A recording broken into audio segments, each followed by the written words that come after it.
тамошобинони азизу арҷманд, ассалому алайкум.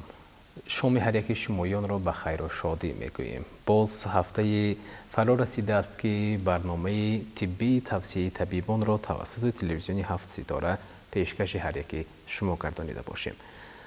نزدیک طول 30 دقیقه با شما هستیم و بابت این یا آن بیماری صحبت خواهیم کرد و در هر یک برنامه ما یک نفر مهمان تشریف می آورند و البته آنها طبیبان ورزیده هستند. خاطر رسان میکنیم که این شام در مهمون این برنامه ما محترم اسماعیلوف علیشیر سلطانویچ، دکتر امراض درونه یا خود تراپی و این نوبت باشد ما بابت بیماری و علامت های پیدایش بیماری گرده صحبت خواهیم کرد.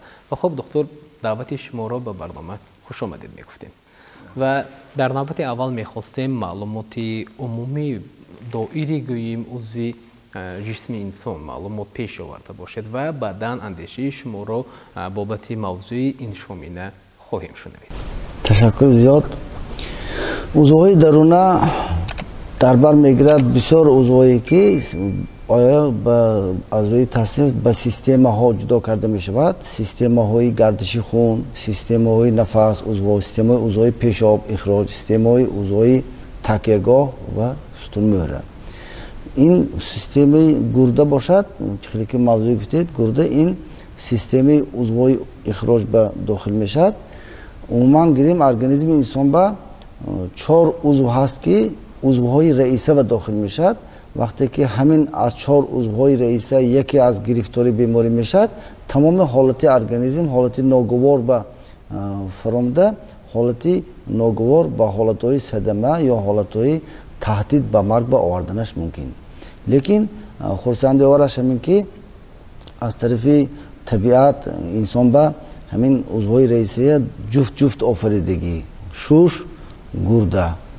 عضوهای رئیسه 4 عضوهای که مگر مغز سر، دل، جگر و گرده. همین گرده که جگر وابستگیش برای تنقیه بدن، برای تازه پاک کردن ارگانیسم انسان از هر خیل ماده های زهرناکی که وقتی تجزیه و مبادله ماده های خوراکی تجزیه شده پیدا می شود از ارگانیسم انسان خارج کرده می شود. ساخت گرده ها همیشه ساخته شده که و ها 2 قبض دارد، قبض نفرون که به واسطه اونجا پیشاب اولین درجه جدا می شود. ثانی قسم دومش قسم جامچه ها که اونجا پیشاب اونجا آخرین درجه پیدا شده با مجراهای راههای پیشاب گذار به نیچه های پیشابران تا پیشابدان میفرود و بعد اونجا اخراج میشد. خرسنده آورش همین که وقتی که گرده انسان دوتا که هست بیماری و گرفتار میشد، نه همه وقت آدم درد احساس میکند.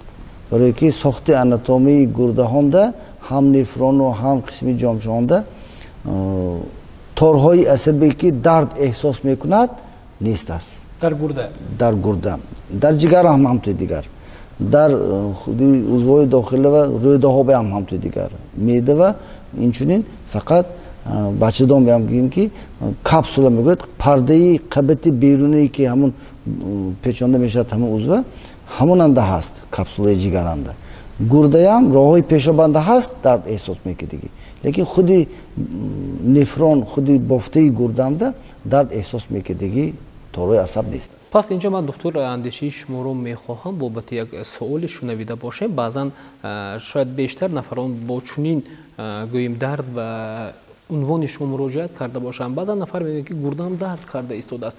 پس چگونه اونها حس میکنند که گرده اشون درد میکند یا اون چیزی دیگر از گویا که در نظر گرده میتابد؟ درست.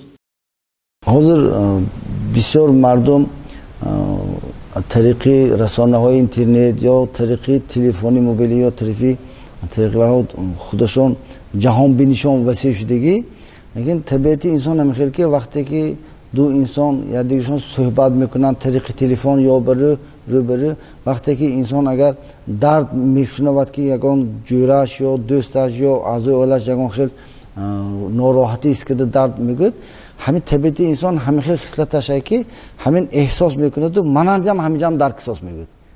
وای در اصل وای درد نیست، لیکن روحان همین درد وای قبول میکنه.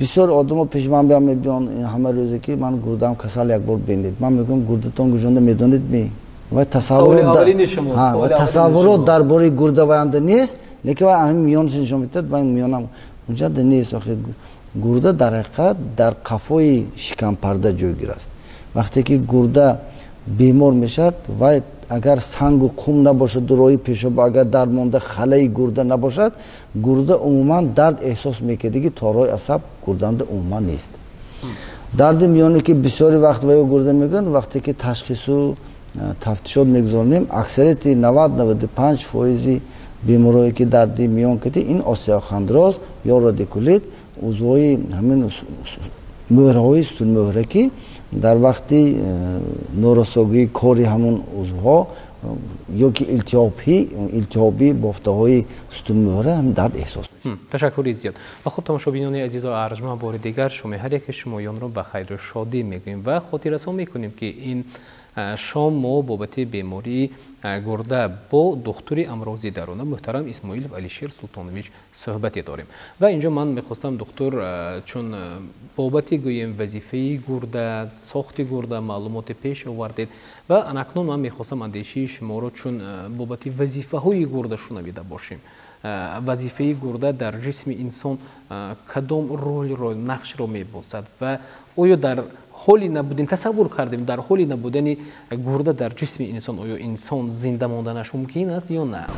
البته گرده چیزی که گفتیم یکی از عضوهای رئیس داخل میشد گرده وظیفه اساسی گرده از آن عبارت است که هر یک آن خوراک نوشاکه هایی که ما استعمال میکنیم بعد از هضم شدن از داخلی روده باریک به جگر گذشته به پرگی وقتی که وای خون به جبیده میشد ترکیب خون کدی همه بافته های ارگانیسم انسان با همون غذاها سفیده ها مینرال ها کربوهیدرات ها برای همچون غذا همچون مصالح ساختمانی که ارگانیسم انسان همون چیزها عبارت است هم کشانده میشد وقتی که مبادله ماده جریان میگیرد وقتی مبادله ماده جریان گرفتن بعد از همین ریاکسیون های شیمیایی برقرار شوی اکسید شوی همون ماده های زهرناک پیدا میشد که ویم با ترکیب خون داخل حجره بیرونی حجره و بیرونی حجره داخلی رگ‌های خونگرد به گذشته ایستاده با واسطه رگ‌های خونگرد به گرده آمده گرده با واسطه جدا شوی پیشاب اولین درجه و پیشاب آخرین درجه با واسطه پیشاب زهرهای پیشاب با مانند مچوینا کریاتینین استاتیشن آزاد همین آزاد سدرجهش همین ترکیبشان ماده شیمیایی زهرناک است با واسطه پیشاب خارج کرده میشه. آیا جو معلوم است که دکتر در یک شبانه روز چند لیتر گرده مثلا آبهای نالازمه از ارگانیسم انسان رو خارج میکند از جسم انسان؟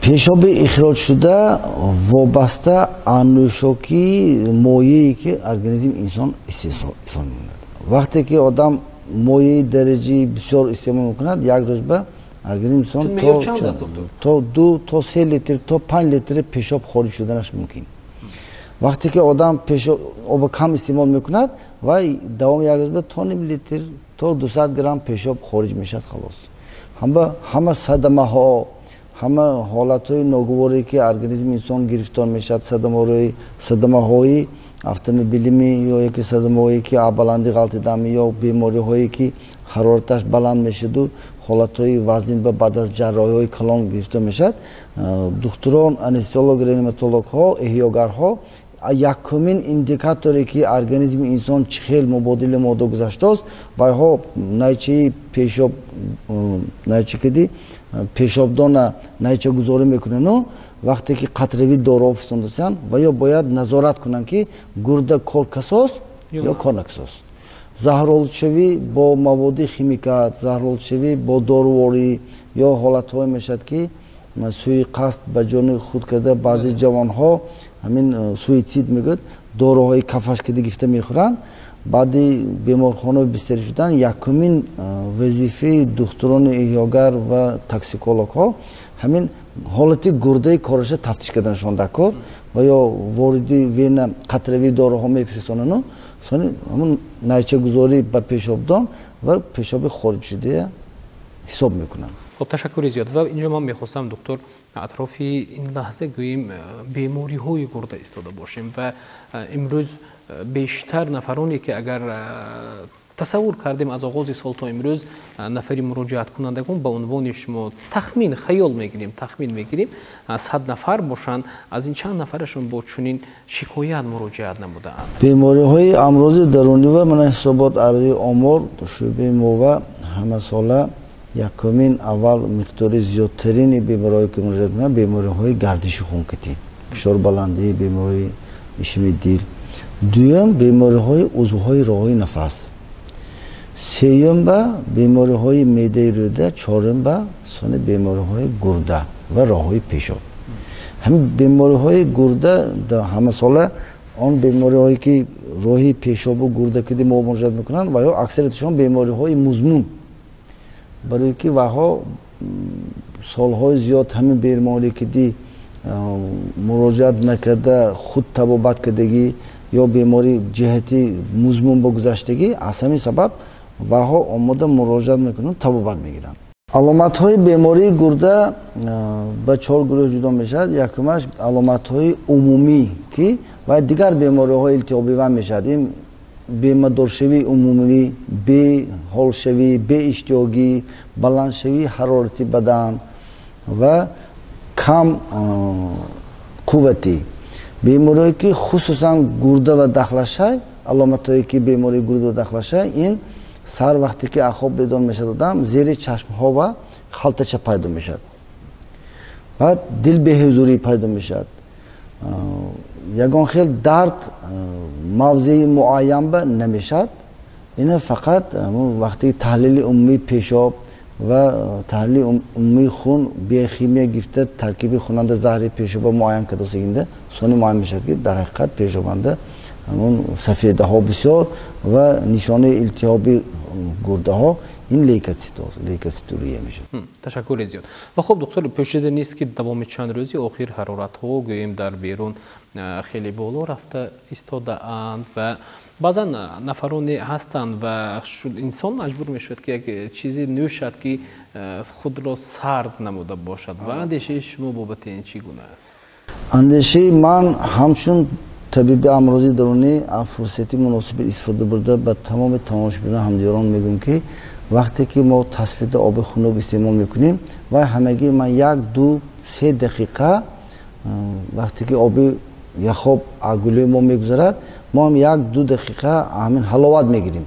لیکن و آب خنکی که ما مینوشیم و درونی معده روده جگر بمیرد و تاثیر منفی خودش رسانده بسیار دیگر بیماری های التهابی برانگیختنش ممکن به مانند التهابی بادامک های گلو، التهابی راه های نفس قسم بالا پایین، التهابی شوش و همچنین التهابی خودی بافت های گرده هم برانگیختنش ممکن. برای همون بهتر میشد وقتی که آدم تثبیت گیرنده همون آبی یخ بایر نیو چای گرم، چای کبود یا چای سفید یا چای فامیل دلخواه نمود چای گرم دهن نمیسوخته کده 2-3 پیاله خورن اگر آدم عرق میکند سلقه میشه تشنگیش نستد. تشکر زیاد. و اینجا من دکتر اندیشه شما را بابت وظیفه های چون گفتیم یک جفت گرده در جسم انسان است، در حالتی از این دو یکی از فعالیت باز ماندن و یا انسان به چی بیماری ها یا به کدام بیماری ها روبرو می شود یا یکم بیماری در جسم انسان تهدید نمی کند، در حالتی از این دو یکی از کار باز ماندنش. آناتومی و فیزیولوژی گرده ها همه خیلی از طریق طبیعت ساخته شده که در حالتی از کار ماندن یک گرده بعضی حالت ها میشد صدمه ها میشد یا که بیماری های سنگ گرده مدت های طولانی مراجعت نمی کنند و گرده به خلطچه زرداب مبادل میشد و اورولوژی گرفته نفرکتومی میکنند جراحی که دیگر میتون. آدم های جوان بیام سالش کلان ها بیام وقتی که یک گرده جراحی که گرفته میپتون یگان خیلی تهدید به عمر انسان است. اگر گرده یگانه ماندگی فعالیتش به پورگی تامین ارگانیسم از بی‌ضرر کنی و همون اخراج ماده های شیمیایی ضررناکی که ارگانیسم انسان پیدا میشد اگر تامین کرده شد و آدمی سالم است. خب تشکر زیاد. اینجا دکتر انگامی پاسخ گفتن به این سوالی ما یک андешии кӯтаҳе баён кардед, гуфтед санги гурда ва он чӣ гуна санг аст дар ҳоле ки инсон ягон номади сангро истеъмол намекунад? Аз куҷо пайдо мешавад дар ҷисми инсон санг? дуруст. бемориҳои санги гурда ин як гурӯҳ алоҳида бемориҳо мебошад ки сабаби асосии пайдошавии санги гурда ин вайроншавии мубодилаи моддаҳо дар бофтаҳои ҷигар ва бофтаҳои худи гурда.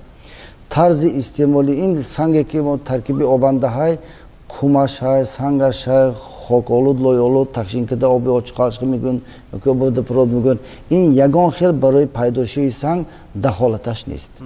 агар оби булоқ хӯрда гардидам ҳамин инсон агар мубодили моддао вайрон бошад таркиби вай санг пайдо мешавад. лекин бояд як чиза дарк кунем ки давоми шабонарӯзӣ меъёри муайяни истеъмоли об ҳаст ки ҳамин олими япон масаро ямото ҳамин 10 соли охир ҳамин як тадқиқот гузаронд ки оба таркибаша то охира олимҳои химия то охира омӯхта шудагишон не. лекин талаботи организми инсон давоми шабонарӯзи рӯзҳои тобистон ба давоми рӯзона то 3-4 литр об истеъмол карданд дар як шабонарӯз. дар як шабонарӯз. пас духтур чӣ кор кунед? рӯзҳои зимистон ба вобаста аз салқинкиҳай то 2-2,5 литр бояд об истеъмол кунед.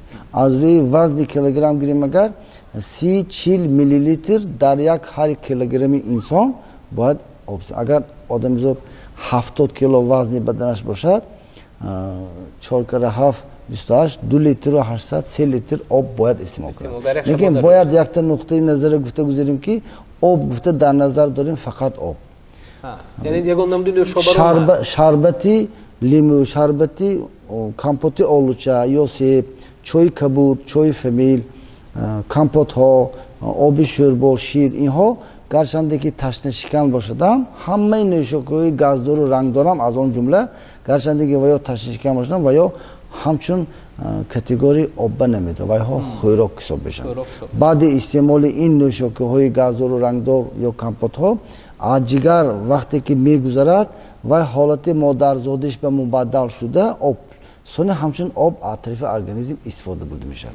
беҳтар не ки оби ширгарма гифта ё оби ҷӯши сафед мегӯем ё оби столов мегӯем ширгарм комнатни температурати хона агар мо 2-3 стакан хӯрем агар беҳтарин осонтарин наздиктарин шикастани ташна роҳ. беҳтарин. пас чӣ кор кунем ки ҳамеша солим бошем ва чун суҳбати ниҳоии мо аст? барои солим гаштан якта ман қисса мегӯям, камтар суҳбат тӯр кашидам. як олим табиби бузург будияну дар шаҳр ба шаҳр мегаштанд.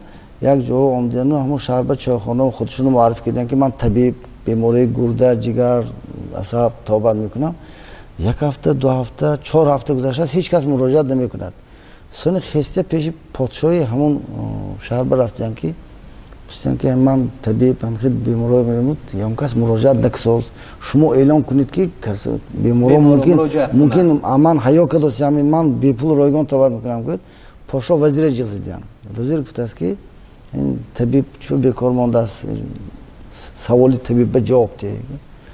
сони вазир гуфтааст ки давлати мо ҳамшаҳрҳои мо бемориҳо гирифтор намешавад барое ки ва ё сета қоида риоя мекунад. кам хӯрок мехӯранд, кам хоб меранд, бисёртар меҳнат мекунанд. кам хуфтан, кам гуфтан, кам хоб кардан. анами сета чиза агар истеъмол кунад ва истифода барад риоя кунад, яъне ки гуфтам мумкин забони ҳозирова тарзи ҳаёти солим.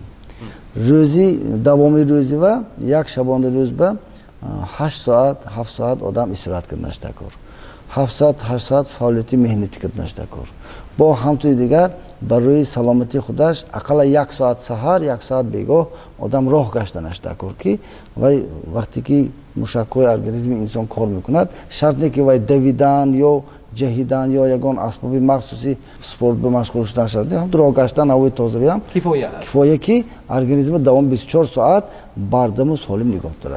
сони ғизои солима дар бараш мавзӯи бениҳоят калон. ҳозир мағозаҳои хӯрокворӣ агар нигоҳ кунем агар қариби 90% маводҳои хӯрокии истеҳсолӣ ҳам хориҷа ҳам ватани худумоян таркибашанда агар хонда бинем агар موادهای شیمیایی که ارگانیسم انسان به تاثیر منفی میرساند کانسروانت‌های بی‌ادب همین استعمالش برای تا قدر امکان کم کردن ما آب به طور کافی اقلا از هر تا بگونه 2 لیتر آب تازه باید استعمال کنیم. تشکر زیاد برای پیشگیری بیماری گرده. بهترین. خب تماشاچیان عزیز و ارجمند، اینجا ما رسیدیم به فرجام برنامه و من میخواستم دکتر در انجام اگر یکان گفتنی داشته باشید برای تماشاچیان عزیزی ما مرحمت. شاید یک فکری شما تواند چندین نفرها را از بیماری دور کند. البته من یک فرصتی مناسب استفاده برده تمام همدیاران ما میگم که التماس وقتی که ناراحتی حس میکنید بعد دکتر بمیرید. دکتر به رفتن شرط، لیکن دکتر به نارفته دهان جیره ها یا دوستا خشتوارا یا اپتیک به رفته داروخانه و به اجازه دکتر یگان خیلی مواد دارو گفته استعمال نکنتون. برای که حاضر داروخانه ها برای تجارت خودش دردسر یگان دارو همی میگرد و یک تا دردسر نه 4 خیلی دارو میترد برای که فایده خودش میگرد. شما متخصص دکتر به مراجعت کنیتون، دکتر دیده در اساس تفتیشات ها در اساس عامل هایی که تشخیص شما موافق دارو تیاد که هر یک دارو ده غیر از خصلتی فایده آور با 5-10 خصلتی ضرر آور شما که پیش از آن که دارو استعمال کنید اول انیق کردن دکار که همون دارو ضرور یا ناضرور. حاضر سالهای آخر 5-10 سال آخر از طرف وزارت تندرستی اوید طبابتی همه بیماری ها همه ساحه طب پروتکل های کلینیکی تصدیق شده که پیشتر یک بیماری و اگر 12-13 خیلی دارو تویم حاضر 3-4 نمود کردی صحت شده است. این هم بهتری برای پیشروی کار که اولین وظیفه طبیبا این ضرر نرساندن. تشکر زیاد. و خب بینندگان عزیز و ارجمند تا این لحظه بودن در مهمانی برنامه ما دکتر امروز درون محترم اسماعیلوف علیشیر سلطانویچ برای تشریفتان عرض سپاس می‌کنیم. سلام باشید. و خب بینندگان عزیز و گرامی با همین موضوع این نوبتی برنامه را به انجام میرسانیم و با امید همیشه سالم بودن خانه آبادی شمایان تا برنامه دیگر با هر یکی شما خداحافظی میکنیم. تن صحت و پیروز باشید. خیر.